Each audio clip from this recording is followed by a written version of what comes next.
Hello students, जैसा कि हमने लास्ट सेशन में पढ़ा था फाइनेंशियल मार्केट्स में मनी मार्केट जो कि शॉर्ट टर्म मार्केट होती है और उसके इंस्ट्रूमेंट्स। आज हम बात करेंगे लॉन्ग टर्म मार्केट की, जिसके लर्निंग ऑब्जेक्टिव्स आज सेशन 2 है।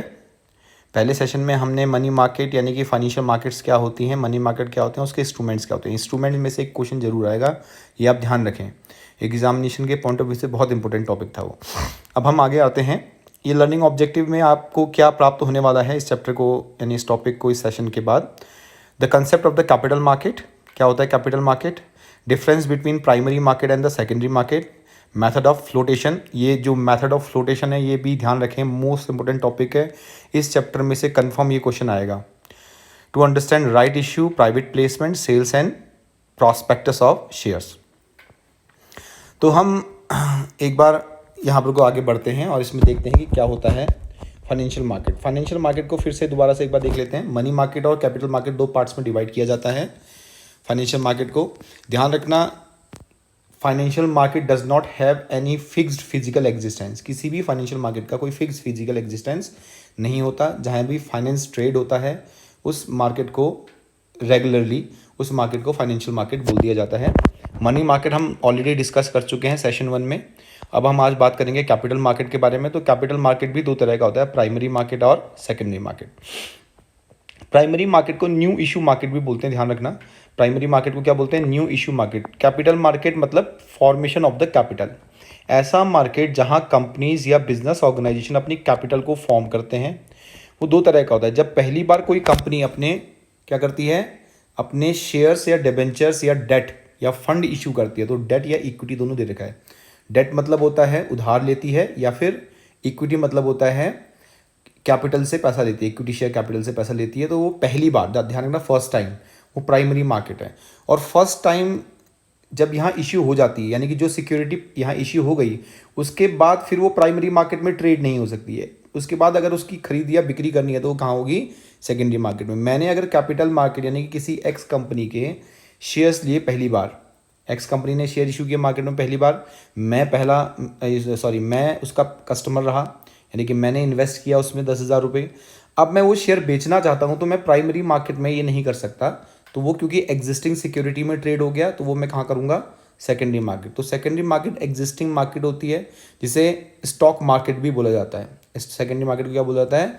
स्टॉक मार्केट भी बोला जाता है। तो ये ध्यान रखिएगा। तो इसलिए इसके दो पार्ट हैं, new issue market and secondary market. तो सबसे पहले शुरू करते हैं, कैपिटल मार्केट क्या होता है। The term capital market refers to facilities and institutional arrangement through which long term funds, ध्यान रखना, more than 1 year, both debt and equity, चाहे वो डेट में हो चाहे इक्विटी में हो, आर रेज एंड इन्वेस्टेड, जहाँ रेज किए जाते हैं या इन्वेस्ट किए जाते हैं। कोई भी इंस्टीट्यूशन जिसको पैसे की ज़रूरत है, किसके थ्रू? या तो उधार के थ्रू या इक्विटी यानी कि कैपिटल के थ्रू पैसा उठा सकता है, वो कहलाता है capital market. The capital market are further divided into the two parts, primary market and secondary market, as I already discussed. Primary market क्या होता है? The primary market is also known as the new issue market. It deals with the new securities being issued for the first time. पहली बार जब भी कोई company issue करेगी उस तरह की सिक्योरिटी को। अच्छा, एक चीज़ ध्यान रखना, सिक्योरिटी कई टाइप की होती हैं। जैसे मान लीजिए शेयर्स, तो शेयर भी कई टाइप के होते हैं। कोई पुरानी कंपनी है लेकिन शेयर इशू कर रही है, पहले भी शेयर इशू कर चुकी थी लेकिन अभी भी शेयर इशू कर रही है, तो क्या वो प्राइमरी मार्केट के पार्ट होंगे? बिल्कुल हो सकते हैं, लेकिन अगर वो पुराने शेयर के जैसे नहीं हों तो। जैसे पहले जो शेयर मान लीजिए एल लिमिटेड है, एक मान लेते हैं बात, एल लिमिटेड है, उसने पहले 10 रुपये का एक शेयर था, उसने 10 लाख शेयर इशू किए थे। लेकिन अब कंपनी जो डिनोमिनेशन है 10 रुपये का शेयर इशू नहीं कर रही है, 100 का इशू कर रही है, तो वो भी प्राइमरी मार्केट का पार्ट हो जाएगा। तो प्राइमरी मार्केट में पहली बार जब भी कंपनी क्या करेगी, इशू करेगी शेयर्स को मार्केट में पहली बार, उस नेचर के शेयर्स, तो वो कहलाएगा प्राइमरी मार्केट का पार्ट। ठीक है, first time. The investor in the markets are bank, कौन कौन हो सकते हैं? बैंक भी हो सकते हैं, फाइनेंशियल इंस्टीट्यूशन भी हो सकते हैं, इंश्योरेंस कंपनी भी हो सकती है, म्यूचुअल फंड्स भी हो सकते हैं, और इंडिविजुअल भी, हम लोग भी हो सकते हैं। तो a company can raise capital through the primary market in the form of equity shares, preference share, debentures, loans and deposits. तो वो पहले भी डिस्कस हो चुका है। हाँ, मैथड ऑफ फ्लोटेशन, कौन कौन से मैथड हैं जिसके थ्रू कंपनी अपने शेयर्स पहली बार मार्केट में इशू कर सकती है। ये मोस्ट इम्पोर्टेंट टॉपिक है, ध्यान रखना, ये मोस्ट इम्पोर्टेंट टॉपिक है, इसमें से एग्जामिनेशन में आने के चांस बहुत ज़्यादा हैं। चलो शुरुआत से शुरू करते हैं। तो कौन कौन से टॉपिक हमने देखने हैं इसमें, देखो क्या क्या है। Public issue through prospectus, prospectus के थ्रू इशू होते हैं। प्रॉस्पेक्टस मतलब एक तरह का एडवर्टीजमेंट होता है। Offer for cell, private placement, right issue and EIPOs। तो शुरुआत करते हैं ऑफर थ्रू प्रॉस्पेक्टस। प्रॉस्पेक्टस के थ्रू किस तरह से शेयर बेचे जाते हैं, एक एडवर्टाइजमेंट दिया जाता है। अब प्रॉस्पेक्टस होता क्या है इसको देख लेते हैं। अब prospectus makes a direct appeal to the investor, एक प्रॉस्पेक्टस इन्वेस्टर को ये डायरेक्ट एडवर्टाइज करता है, अपील करता है to raise capital through an advertisement in newspaper and magazine. अब होता क्या है, यहाँ पर को कंपनी डायरेक्ट किससे कॉन्टेक्ट कर रही है, इन्वेस्टर, यानी कि बीच में कोई भी इंटरमीडिएटर नहीं है जो कि शेयर्स को कंपनी के इन्वेस्टर को बेच रहा है, यानी कि बीच में कोई भी कमीशन एजेंट नहीं है। हम डायरेक्ट कंपनी से शेयर खरीदते हैं इन्वेस्टर, किसके थ्रू, प्रॉस्पेक्टस में दी गई जानकारी के according. The issue may be underwritten and also are required to be listed on the least one stock exchange. तो ये इशू कम से कम किसी एक स्टॉक एक्सचेंज में लिस्ट होना जरूरी है, किसी भी भारत के एक स्टॉक एक्सचेंज में लिस्ट होना जरूरी है। तो इसमें सारी डिटेल होती है, प्रॉस्पेक्टस कंपनी का पूरा डिटेल होता है, एडवर्टीजमेंट होता है, कितने का शेयर है, कंपनी का क्या फोकस है, ऑब्जेक्टिव्स क्या हैं, कंपनी क्या करना चाहती है। तो जिसको देखकर इन्वेस्टर क्या करता है, कंपनी में इन्वेस्ट करता है। ठीक है, तो आप बोलोगे क्या, prospectus is an direct advertisement to the public in respect of investing the money in the company, investment के लिए। ठीक है, ऑफर फॉर सेल क्या है, ऑफर फॉर सेल क्या है, shares are offered for sale through the intermediaries. यहाँ पर कोई इंटरमीडिएरीज आ जा रहे हैं। इंटरमीडिएरीज मतलब कोई ना कोई बीच में जो है कि जिसे हम बोल सकते हैं एजेंट वगैरह शामिल हो जाते हैं, इंटरमीडिएरीज इसमें शामिल हो रहे हैं। तो इंटरमीडिएरीज लाइक इशूइंग हाउसेज और स्टॉक ब्रोकर्स। अब company direct offer for cell में क्या करती है, डायरेक्ट शेयर होल्डर को पैसा नहीं दी, यानी डायरेक्ट पब्लिक को शेयर इशू नहीं कर रही है, बीच में किसको शामिल कर लेती है, कोई ना कोई इंटरमीडिएरीज हैं। वो क्या हो सकते हैं, इशूइंग हाउस हो सकते हैं, वो हो सकते हैं इशूइंग हाउस या फिर स्टॉक ब्रोकर। पहले वो स्टॉक ब्रोकर को बेचेगी और स्टॉक ब्रोकर फिर पब्लिक को बेचेंगे। A company sells securities en bloc at an agreed price, कोई एक फिक्स प्राइस पे देती है ब्रोकर को, जिसको कि ब्रोकर क्या करता है, who turns resell them to the investing public, जो कि वो बाद में किसको बेच देता है, पब्लिक को बेच देता है। तो इसमें कुछ एग्जांपल दिए हैं, ब्रोकर एजेंसीज हैं, एंजल ब्रोकिंग हो गया, ICICI हो गया, जिरोडा हो गया, अब स्टॉक्स हो गया, कोटक हो गया, SDFC हो गया। तो ये क्या है, ब्रोकर्स हैं, इनके थ्रू भी शेयर्स को बेचा या खरीदा जा सकता है। ये ब्रोकर है ऑफर फॉर सेल, जब कंपनी डायरेक्ट पब्लिक को पैसा नहीं, सॉरी पब्लिक को शेयर इशू नहीं कर रही है। When company do not directly issue the share to the public but it issues the share to the intermediaries for an agreed price, and the intermediaries or the broker may sell them to the public after a stipulated time period, यानी कि कुछ समय बाद उसको बेच देते हैं।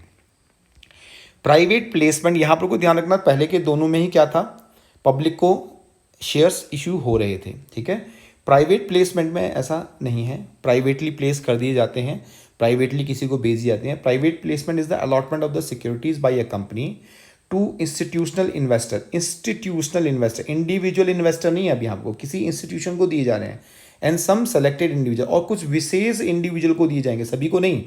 ध्यान रखना, प्राइवेट प्लेसमेंट क्या होता है, स्पेसिफिकली फॉर एवरीबडी नहीं होता ये, जबकि पहले के दोनों में क्या हो सकता है, कोई भी वो शेयर ले सकता था जिसको वो इंटरेस्टेड है, लेकिन प्राइवेट प्लेसमेंट में स्पेसिफिक पर्सन या इंस्टीट्यूशनल इन्वेस्टर को ही वो शेयर इश्यू किए जाते हैं, यानी कि पहले पता होता है कि किसको बेचने हैं shares. It helps to raise capital more quickly than a public issue. ये मोर क्विकली क्योंकि यहाँ पर को आपको ढूंढने की जरूरत नहीं है कि कौन पैसा लगाएगा कौन नहीं लगाएगा। प्राइवेट प्लेसमेंट में, प्राइवेट प्लेसमेंट में आपको ये ढूंढने की बिल्कुल ज़रूरत नहीं कि कौन पैसा लगाएगा कौन नहीं लगाएगा। तो आपको फटाफट पता होता है कि किसको शेयर बेचने हैं और फटाफट से पैसा कंपनी के पास आ जाता है। तो पब्लिक इशू में क्या होता है कि आपको वेट करना पड़ता है कि कौन हमें इन्वेस्ट करेगा कौन नहीं करेगा। ये हो गया प्राइवेट प्लेसमेंट। तो 3 हमने पढ़ लिए हैं। पहला, प्रॉस्पेक्टस के थ्रू पब्लिक को इशू किया जाता है। दूसरा, इंटरमीडिएरीज के थ्रू, इसमें भी पब्लिक को इशू किया जाता है लेकिन बीच में ब्रोकर्स आ जाते हैं। प्राइवेट प्लेसमेंट में पब्लिक को डायरेक्ट नहीं इशू किया जाता, यहाँ पर कोई स्पेसिफिक पर्सनस को, स्पेसिफिक इंडिविजुअल्स को या इन्वेस्टर को शेयर इशू किए जाते हैं। राइट इशू, अधिकार शेयर, आधिकारिक शेयर। राइट इशू किसे बोलते हैं ये आप थोड़ा सा समझिएगा। राइट इशू उन्हें बोला जाता है जब कंपनी अपने शेयर इशू करती है, तो जब एग्जिस्टिंग शेयर होल्डर को शेयर इशू की जाते हैं तो उसे बोला जाता है राइट इशू। ध्यान रखना, as per the companies law क्या होता है, एग्जिस्टिंग शेयर होल्डर का राइट होता है। सपोज करते हैं मेरे पास 1000 शेयर हैं किसी कंपनी के, ठीक है, 1000 शेयर किसी कंपनी के। अब वो कंपनी दोबारा से शेयर इशू करना चाहती है, दोबारा से शेयर इशू करना चाहती है तो कंपनी पहले मुझसे पूछेगी कि क्या आपको शेयर चाहिए। तो ये मेरा अधिकार है कि कंपनी जब भी फर्दर इशू करेगी तो अपने एग्जिस्टिंग शेयर होल्डर से ये पूछेगी कि आपको, आपका अधिकार है इन शेयरों को लेने का। वो अधिकार एक फिक्स होता है रेशियो में, तो वो कहलाता है राइट इशू। तो फिर से पढ़ते हैं इसे। दिस इज अ प्रिविलेज, ये प्रिविलेज होता है एग्जिस्टिंग शेयर होल्डर का। किसका होता है, एग्जिस्टिंग शेयर होल्डर का, जो पहले से ही शेयर होल्डर है, to subscribe to a new issue. यानी कि जब भी कंपनी नया इशू करेगी तो उनको ये अधिकार दिया जाता है कि भाई आप उसमें से सब्सक्रिप्शन सबसे पहले पाएंगे किसी और को देने से पहले, according to the terms and condition of the company. वो टर्म्स एंड कंडीशन होती है, तो इसी ही प्रिविलेज को राइट बोला जाता है। The share holders are offer the right to buy new share, तो वो अधिकार हो गया। तो नए शेयर को बाई करने के लिए राइट बोला जाता है। प्रपोर्शन होता है, ध्यान रखना, ऐसा नहीं है कि भाई सारे शेयर दिए जाते हैं, वो एक फिक्स प्रपोर्शन होता है। न्यू शेयर प्रपोर्शन में दिए जाएंगे, तो ये कहलाता है राइट इशू। तो राइट इशू क्या बोलोगे आप, क्या लिखेंगे, right issue is the privilege of the existing share holder over the new issue of the shares, या new issue of the company, यानी कि कंपनी की न्यू इशू पे उसका अधिकार होता है, वो कहलाता है राइट इशू। अब आते हैं EIPO, electronic initial public offer. देखो पहले तो IPO चलता था, इनिशियल पब्लिक ऑफर, यानी कि इनिशियल सबसे पहले जब कंपनी इशू करती थी वो IPO कहलाता। आजकल हम क्या करते हैं, फिजिकली शेयर्स को, यानी कि हमको स्टॉक मार्केट में जाके इंडिविजुअली फिजिकली जाके खरीदने की ज़रूरत नहीं है। इलेक्ट्रॉनिक फॉर्म में भी हम क्या कर सकते हैं, उसे सब्सक्राइब कर सकते हैं, खरीद सकते हैं। A company proposing to issue capital to the public through the one online system, जब ऑनलाइन सिस्टम के थ्रू कंपनी पब्लिक से क्या करना चाहती है, पैसा कलेक्ट करना चाहती है, of the stock exchange has to enter into an agreement. इसमें system of the online system of the stock exchange has to enter into an agreement with the stock exchange. This is called an initial public offer। देखो simple बात यह है कि कोई भी company जब भी अपने शेयर इशू करेगी तो पहले उसको लिस्ट होना पड़ेगा किसी स्टॉक एक्सचेंज में। स्टॉक एक्सचेंज में जब लिस्ट होगी तो आजकल सारे स्टॉक एक्सचेंज क्या हो गए, इलेक्ट्रॉनिक फॉर्म में हो गए हैं। तो इलेक्ट्रॉनिक फॉर्म में होने के कारण क्या करते हैं, वो ऑफर कर रहे हैं, किसको ऑफर कर रहे हैं, हर एक कंपनी को, कि वो अपना इशू इलेक्ट्रॉनिक फॉर्म में करे। तो वो आजकल सारे IPOs क्या हो गए हैं, EIPO, इलेक्ट्रॉनिक फॉर्म में अपने इनिशियल, मतलब शुरुआत में, इनिशियल पब्लिक में जब शेयर बेचते हैं, शुरुआत में जब कंपनी पब्लिक को शेयर बेच रही है, लेकिन वो किस फॉर्म में हो गई, इलेक्ट्रॉनिक फॉर्म में, तो इसे बोला जाता है EIPO। अभी अभी मैं आपको एक एग्जांपल देता हूँ। 15,000 करोड़ 15,000 करोड़ का एक्सिस बैंक ने FPO इशू किया था। FPO यह है फर्दर पब्लिक ऑफर, या जिसे बोल सकते हैं फॉलो अप पब्लिक ऑफर। तो ये इलेक्ट्रॉनिक फॉर्म में ही था, जिसमें कंपनी ने हर एक पब्लिक को क्या दिए थे, ये रिक्वेस्ट किया था कि वो अपने कंपनी को शेयर इशू कर सकते हैं, लेकिन 1000 के लॉट में। एक शेयर का प्राइस उन्होंने 13 रुपये रखा था, तो 13 रुपये के प्राइस में आपने शेयर्स, यानी कि 1000 शेयर कम से कम देने थे ऑर्डर इलेक्ट्रॉनिक फॉर्म में। तो ये है EIPO का सिस्टम। आपको कहीं जाने की ज़रूरत नहीं है, ये आप भी घर से खरीद सकते हो। बस 13,000 रुपये का आपने पेमेंट करना है NEFT के थ्रू उसके स्पेसिफिक बैंक अकाउंट में, और आपको वो शेयर्स मिल जाते हैं। लेकिन आपका इसमें डीमैट अकाउंट होना ज़रूरी है, ध्यान रखना, डीमैट के फॉर्म में आएंगे, इलेक्ट्रॉनिक फॉर्म में। तो सेबी रजिस्टर्स ब्रोकर होने चाहिए, ध्यान रखना। सेबी रजिस्टर्ड ब्रोकर कौन कौन है, जैसे एंजल ब्रोकिंग, जेरोदा हो गया, आपका ICICI हो गया, अब स्टॉक्स हो गया, ये सारे के सारे हैं SEBI registered broker. The issuer company should also appoint a registrar to the issue of having electronic connectivity with the exchange. तो इलेक्ट्रॉनिक कनेक्टिविटी के लिए इसकी आजकल इतना ज़्यादा ज़रूरत नहीं है, सारा का सारा इलेक्ट्रॉनिक हो गया है। आप इलेक्ट्रॉनिक फॉर्म में ही ब्रोकर से कनेक्ट कर सकते हैं, अकाउंट खोल सकते हैं। 0 कमीशन बेस्ड अकाउंट्स आजकल खुल रहे हैं।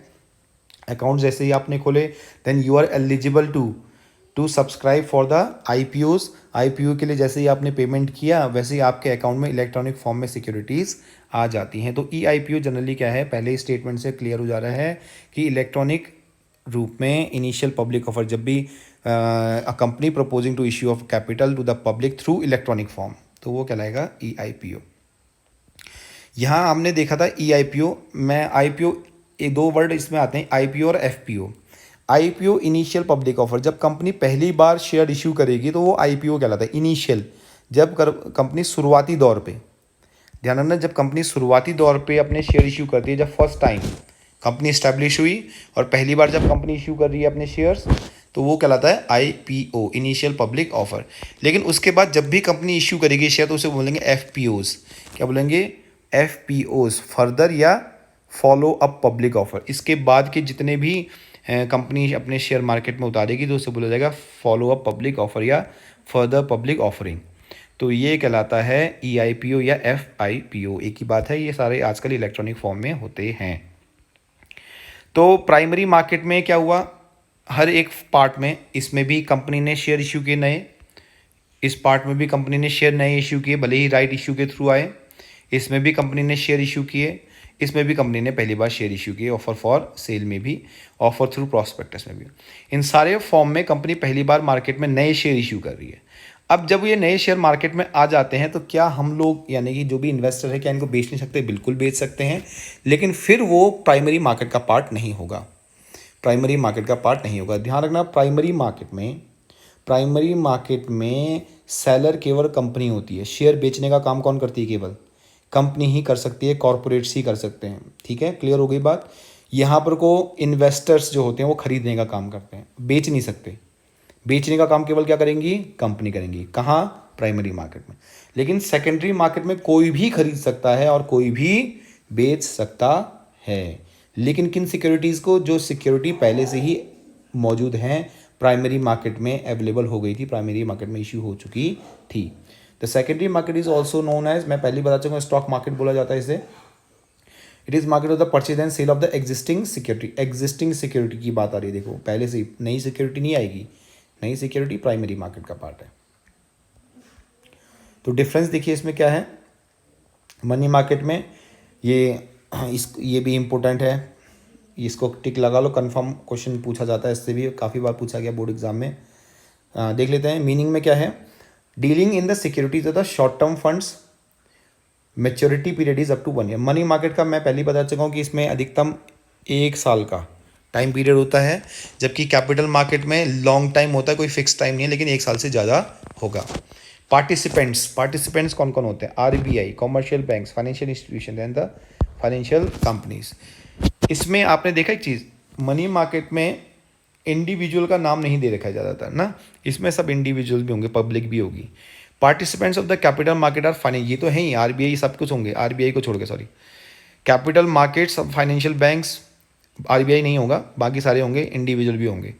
Corporate entities, foreign institution investors, ordinary retailers investors, member of the public के जितने भी मेंबर हैं वो सारे होंगे। यानी कि यहाँ पर को क्या हो जाते हैं? बढ़ जाते हैं। आरबीआई इसमें शामिल नहीं है, आरबीआई केवल मनी मार्केट में शामिल है। इंस्ट्रूमेंट्स, कौन कौन से इंस्ट्रूमेंट होते हैं? ये इंस्ट्रूमेंट हमने डिस्कस कर लिए थे। ट्रेजरी बिल हो गया, कॉमर्शियल बिल हो गया, सर्टिफिकेट ऑफ डिपॉजिट्स हो गया, ये सारे हमने डिस्कस किए थे पहले सेशन में। यहाँ पर को debenture bonds and shares, debenture bond and shares, preference share या इक्विटी शेयर एक ही बात है, कोई भी शेयर्स की बात करें। तो ये हो गया आपका इंस्ट्रूमेंट्स की। इन्वेस्टमेंट आउटले, कितना इन्वेस्टमेंट होता है यहाँ पर को क्या होता है? देखो अगर हम बात करें, यहाँ एक फिक्स्ड अमाउंट होती है। मनी मार्केट में जो इन्वेस्टमेंट होता है कम से कम एक ह्यूज अमाउंट में होगा, जैसे 25,000 के मल्टीपल में या 30,000 के मल्टीपल में या लाख के मल्टीपल में। यानी कि जब भी इन्वेस्टमेंट होता है तो एक बड़ी अमाउंट में होता है, क्योंकि छोटे समय पीरियड के लिए रहता है। तो यहाँ पर को इन्वेस्टमेंट आउटले जो है, instrument required huge sum of money because they are quite expensive, ये एक्सपेंसिव होते हैं, इनमें इन्वेस्टमेंट के लिए ज़्यादा पैसे की ज़रूरत होती है। ध्यान रखना, कैपिटल मार्केट में इन्वेस्टमेंट के लिए ज़्यादा पैसे की ज़रूरत नहीं है, क्योंकि शेयर्स की जो कीमत है वो 10 रुपये, 100 रुपये, 50 रुपये, 2 रुपये, 5 रुपये से शुरू हो जाती है। It does not require the huge capital outlay, यहाँ पर कोई ह्यूज कैपिटल इन्वेस्टमेंट की ज़रूरत नहीं होती है। अगर यहाँ इन्वेस्टमेंट की ज़रूरत है तो यहाँ ज़्यादा पैसा चाहिए, यहाँ पर कोई इन्वेस्टमेंट अगर आप करना चाहते हैं तो यहाँ पर कम पैसे में भी आप इन्वेस्ट कर सकते हैं। छोटी छोटी बचतों को अगर क्वेश्चन पूछा जाता है कि एक इंडिविजुअल छोटी छोटी बचतों में पैसा रखना चाहता है, पैसा बचाना चाहता है, if you have the small amount of capital then which market do you prefer, तो आप बोलोगे सर कौन सा मार्केट?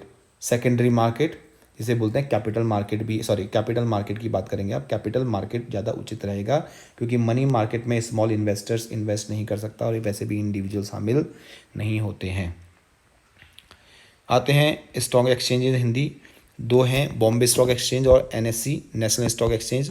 बीएससी में जो स्टॉक एक्सचेंज ट्रेड होते हैं बीएससी इंडेक्स बोला जाता है और एनएससी में एनएससी इंडेक्स होता है, निफ्टी जिसे बोला जाता है, यहाँ पर को निफ्टी हो जाता है एनएससी में जो ट्रेड होते हैं। स्टॉक एक्सचेंज क्या होता है? स्टॉक एक्सचेंज अभी अभी मैंने बताया था क्या होता है। स्टॉक एक्सचेंज को हम बोलते हैं सेकेंडरी मार्केट। तो क्या होता है stock exchange?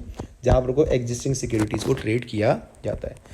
A stock exchange is an institute which provides a platform for buying and selling of the existing securities.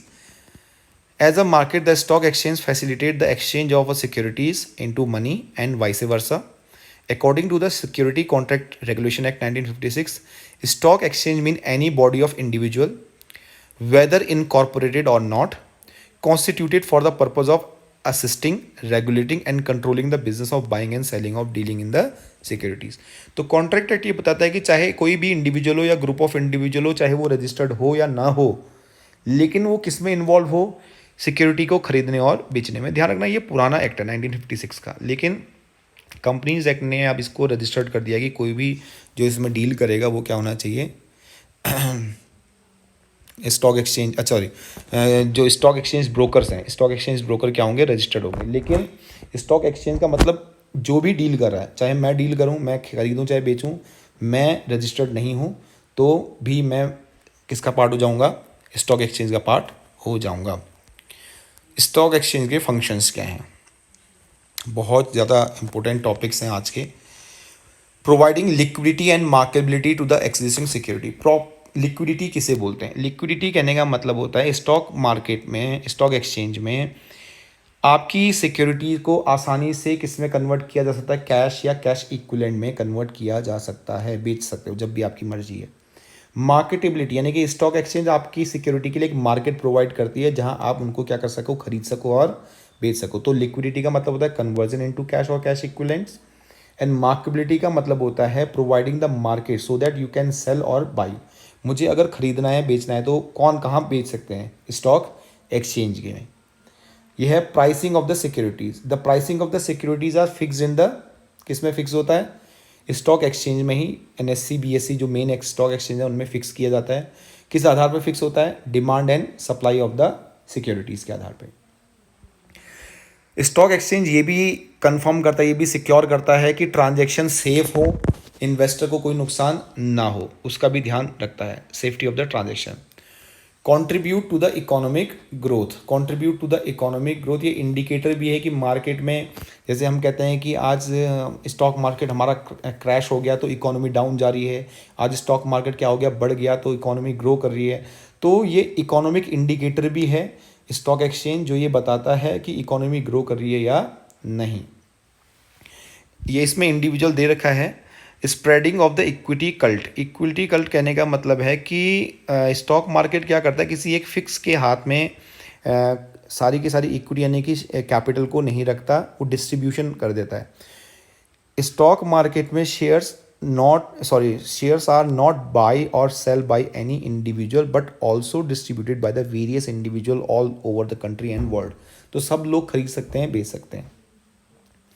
Providing scope of speculation. अच्छा, यहाँ पर कोई स्पेकुलेशन का मतलब होता है सट्टा, लेकिन यहाँ एक होता है जो स्पेकुलेशन का मतलब है ये लीगल रूप से एक फिक्स तरीका है जो कि कंपनीज लॉ सेबी ने बता रखा है और स्टॉक एक्सचेंज बताते हैं कि स्पेकुलेशन का क्या दायरा होगा। यानी कि आप अनुमान लगा सकते हैं कि सिक्योरिटी यानी कि कोई सिक्योरिटी के रेट मार्केट में बढ़ने वाले हैं या कम होने वाले हैं, उसी दायरे में आप उस स्पेकुलेशन से प्रॉफिट या लॉस कमा सकते हैं।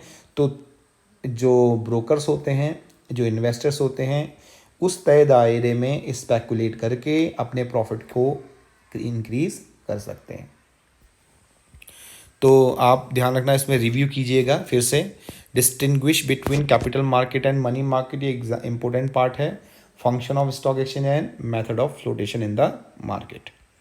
रिकैपिचुलाइज करिए इसको और फिर इसके नोट्स बना के अपनी कॉपी में रखिएगा। आज के लिए इतना ही। Thank you very much. Next इसका टॉपिक हम आगे को पढ़ेंगे नेक्स्ट डे।